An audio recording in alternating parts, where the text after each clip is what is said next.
जय हिंद फ्रेंड्स, बहुत बहुत स्वागत है आपका हमारे इस नई वीडियो के अंतर्गत। और पिछले वीडियो में आपने काफ़ी प्यार दिया, उसके लिए बहुत बहुत शुक्रिया आपका। और आपका एक सपोर्ट, आपका एक व्यूज़, आपका एक सब्सक्राइबर हमें मोटिवेट करता है एक नई वीडियो बनाने के लिए, आपके लिए नए गाइडेंस लाने के लिए। तो ऐसे सपोर्ट करते रहें और आपका बिना वक्त जाए कि हम अपने नई वीडियो की तरफ आगे बढ़ते हैं। और आज का हमारा मुख्य बिंदु रहेगा शॉर्ट नोट्स के बारे में, कि हम जब तैयारी करते हैं तो हमारे पास बहुत ज़्यादा कंटेंट होता है। कोचिंग में जाते हैं, हम अपन बुक्स रिव्यू करते हैं, बुक्स पढ़ते हैं भी, उसमें बहुत बड़े बड़े कंटेंट्स होते हैं। लेकिन उतने बड़े कंटेंट को एग्जाम के टाइम पे समराइज कर पाना बहुत मुश्किल हो पाता है। हम उतने 50 पन्नों को एग्जाम के टाइम पे एक दिन में पढ़ नहीं सकते। तो उसके लिए हमें सबसे ज़्यादा जरूरत पड़ती है शॉर्ट नोट्स की। और शॉर्ट नोट्स जो नहीं बना पाता व्यक्ति, उसको बड़ा खामियाजा भुगतना पड़ता है एग्जाम के टाइम पर। और जो अभी से अपनी स्ट्रेटेजी के दरमियान उस शॉर्ट नोट्स को अपनी स्ट्रेटेजी के अंदर शामिल कर लेते हैं, तो उन्हें बहुत बड़ा बेनिफिट देखने को मिलता है जब वो एग्जाम टाइम पास आता है। क्योंकि एग्जाम टाइम पे हम बहुत बड़े बड़े ग्रंथ नहीं पढ़ सकते। हमें रिवीजन के लिए कुछ ऐसा कंटेंट चाहिए होता है जो हम बहुत तुरंत और बहुत क्विकली उसे रिवीजन कर सके, बहुत जल्दी उसे पढ़ सके।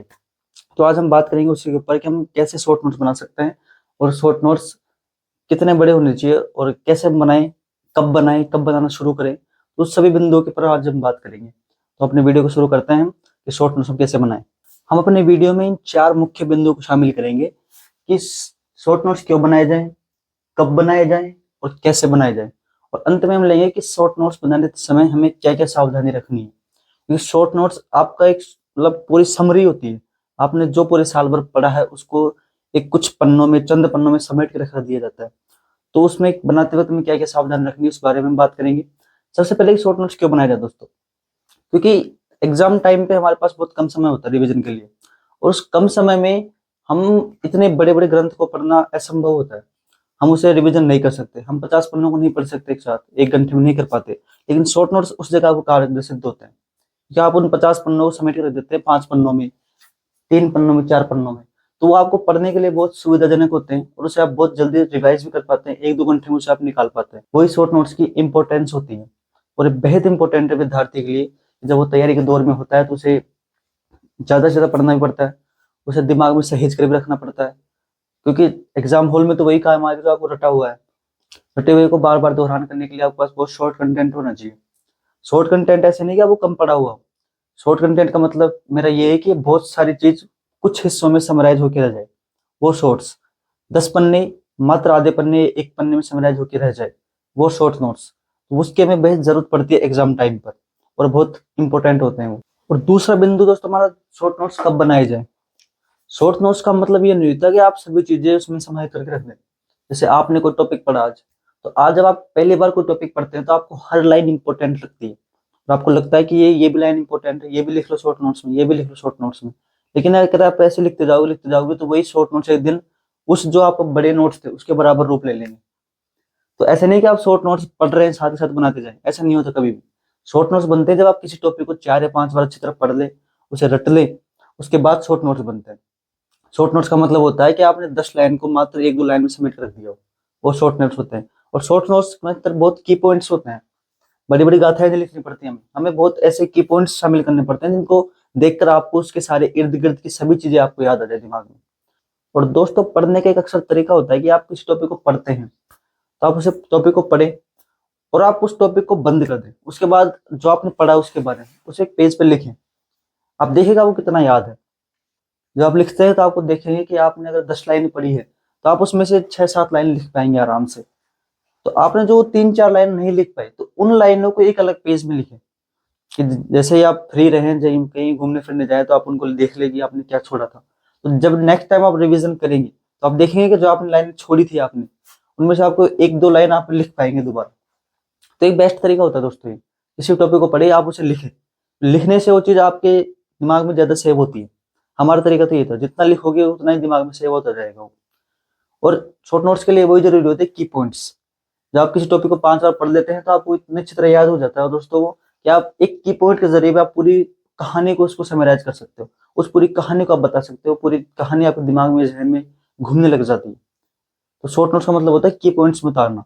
बड़े से बड़े टॉपिक को एक छोटे छोटे की पॉइंट डाले, उसमें उतार लिया आपने। और ये तरीका होता है कि आप ऐसे नहीं कि आप पढ़ते जा रहे हो साथ साथ शॉर्ट नोट्स एक पेज में उतारते जा रहे हो, वो शॉर्ट नोट्स नहीं होते, क्योंकि वो आपके लिए कारगर सिद्ध नहीं हो सकते कभी भी। आप किस टॉपिक को कम से कम 3-4 बार पढ़े, बहुत गहनता से पढ़े, उसके बाद उसके की पॉइंट्स तैयार करें, ऐसे की पॉइंट्स जिनको देखकर इनके इशारे से आपको पूरी वो उसकी जो भी कहानी थी वो आपके दिमाग में जहन में घूमने लग जाए। तो उन शॉर्ट नोट्स को आप कब उतारेंगे, जब 3-4 बार किसी टॉपिक को आप अच्छी तरह पढ़ लेंगे, उसके बाद उनको आप उतारेंगे। और उसके बाद जब लास्ट टाइम आएगा हम उन्हीं की पॉइंट्स को बार बार देखेंगे बस। हमें फिर वो बड़ी किताबें देखने की जरूरत नहीं है, हमें वो बड़े बड़े पोथी पन्ने देखने की जरूरत नहीं है, हमें सिर्फ वो की पॉइंट्स देखने जिससे हमारे दिमाग में हमारे जहन में वो चीजें अक्सर उतर जाती है। सबसे पहले हम उसकी की पॉइंट बनाएंगे। दूसरी चीज दोस्तों, शॉर्ट नोट्स में क्या शामिल कर सकते हैं, एक तो किसी भी चीज की डेट्स, भाई कौन सा आंदोलन कब हुआ, कौन से पार्क को नेशनल पार्क में कब शामिल किया गया, ऐसे कई चीजें होती है जिनकी डेट्स होती है, बहुत इंपॉर्टेंट होती है वो, तो उन चीज डेट्स को हम शॉर्ट नोट्स में शामिल कर सकते हैं, क्योंकि डेट हमें बहुत लंबे टाइम तक याद नहीं रह पाती। तो वो बहुत जरूरी होती है कि हमें उन्हें शॉर्ट नोट्स के अंदर छोटे छोटे रूप में उनको शामिल कर ले। अक्सर हम भी क्या करते थे कि मेरे पास रखी भी है, मेरी ज्योग्राफी की है, इसमें मैंने नेशनल पार्क के शॉर्ट नोट्स बनाए थे डेट वाइज। आपको दिखाता हूँ, इसमें देखो, इसमें क्या है कि मैंने जैसे रणथंभौर है तो उसमें 1955 में पार्क बना, 1973 में टाइगर रिजर्व बना, 1980 में नेशनल पार्क बना। तो ऐसे मैंने इनके शॉर्ट नोट्स क्रम वाइज लिख लिए यहाँ पर, जो डेट्स होती है, क्योंकि हम इन डेट्स को याद नहीं कर पाते, डेट लंबे टाइम तक याद नहीं रह पाती हमें, क्योंकि हमारी एग्जाम लगभग 10 महीने बाद है। तो 10 महीने तक जरूरी नहीं कि डेट हमें याद रहे, क्योंकि बहुत सारी डेट्स होती है। तो जरूरी होता है कि आप उन डेट्स को शॉर्ट नोट्स में शामिल जरूर करें। शॉर्ट नोट्स हो गई, और इंपॉर्टेंट की पॉइंट्स होते हैं, आपको उन की पॉइंट्स को हम इसके अंदर शामिल कर सकते हैं। साथ में हमारा एक तरीका और हो सकता है कि मैप के जरिए, हम मैप के जरिए भी हम अपने शॉर्ट नोट्स बना सकते हैं। जैसे मैंने राजस्थान का मैप बनाया और उसमें कौन सी चीज कहाँ स्थित है वह इंडिकेट कर दी, कौन सी चीज कहाँ स्थित है, कौन से जिले में कौन सी चीज है, बस शॉर्ट शॉर्ट रूप में इंडिकेट कर दी यहाँ पर अपन ने।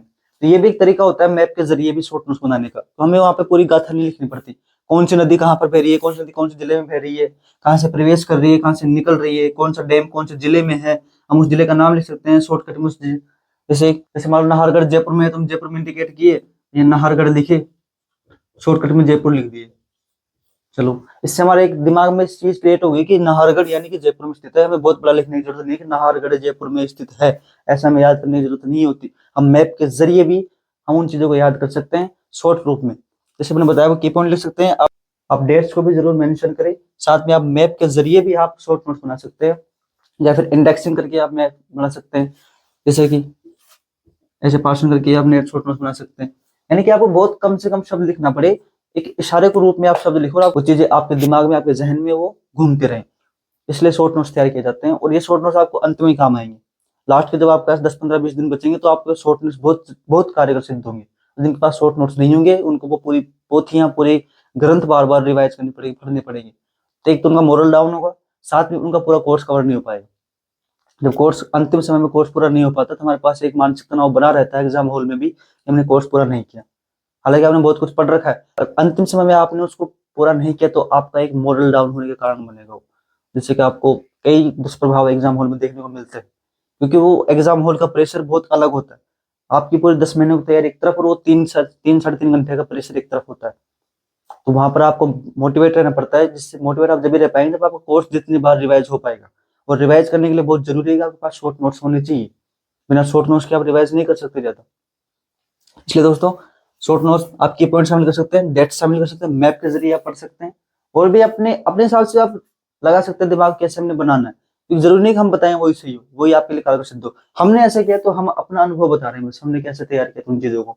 तो आप अपने स्तर पे भी उन चीजों को अप्लाई कर सकते हैं, लागू कर सकते हैं, और अपने शॉर्ट नोट्स आप खुद बनाए। सबसे बड़ी जरूरी बात यह है कि अपने शॉर्ट नोट्स आप खुद बनाएं, किसी और के शॉर्ट नोट्स फॉलो ना करें आप, क्योंकि किसी और ने जो शॉर्ट नोट्स बनाए हैं आपको टेलीग्राम पे भर भर के मिलेंगे इस टाइम पे, कोई कौन डाला कोई कौन डाल रहा है, तो आपको उन्हें फॉलो नहीं करना, क्योंकि वो उनके शॉर्ट नोट्स है, उन्होंने अपनी परिस्थिति के अनुसार उन चीजों को बनाए।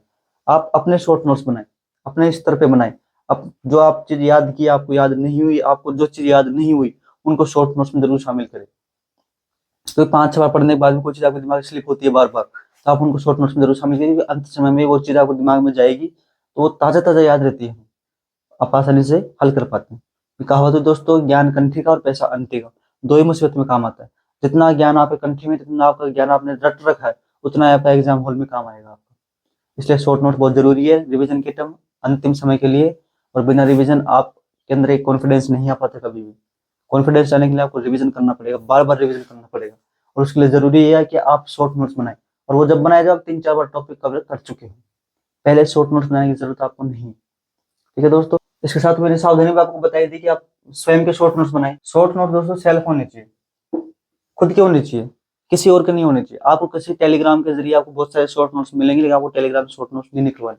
शॉर्ट नोट्स में सेल्फ होने चाहिए, आपके द्वारा खुद के बजाय बनाए होने चाहिए, वही शॉर्ट नोट्स काम आते हैं। क्योंकि वही चीज आप रट पाते हैं जो आपने लिखी थी, अपने हाथों से लिखी थी। पढ़ने का एक बेस्ट तरीका होता है दोस्तों कि आप जब किस टॉपिक को पढ़ते हैं, पढ़ने के बाद एक बार तो आप उसे लिखें, लिखने के बाद आप उसे किसी को सुना दें, या अपने दोस्त को सुनाएं। आप किसी भी जो आपको दोस्त हो आप उसे सुना सकते हैं। कोई नहीं आपके पास तो आप मोबाइल में रिकॉर्ड करके सुना सकते हैं, दीवारों को सुना सकते हैं, फोन को सुना सकते हैं, किसी को भी सुनाएं, लेकिन सुनाएं इन चीजों को। क्योंकि जो चीज आपके मुंह से बार बार दोहरान होती है, और जो चीज आप बार बार लिखते हैं, तो उसका सीधा डायरेक्ट कनेक्शन आपके मस्तिष्क तक जाता है, वो चीजें सेव होती है। ये मैंने अप्लाई करके देखा है, और ये बहुत इंपॉर्टेंट चीज है आपके लिए। आप याद करें उन चीजों को, सुनाए किसी को, आप उन्हें लिख कर याद कर सकते हैं, सुना कर याद कर सकते हैं। वो चीजें आपके दिमाग में उतनी ही स्थायी होती जाएगी। जितनी बार आप उसे किसी को सुनाएंगे, प्रेजेंटेशन करेंगे किसी को, जितनी बार बार लिखेंगे आप, वो चीजें आपके दिमाग में उतनी स्थायी तौर पे बैठती जाएगी। क्यों आज जो बड़े टीचर्स हमारे भी, तो टीचर्स को चीजें इतनी याद कैसे रह पाती है? क्योंकि वो बार बार प्रेजेंटेशन करते हैं उन चीजों का, वो बार बार उन चीजों को सुनाते हैं बच्चों को।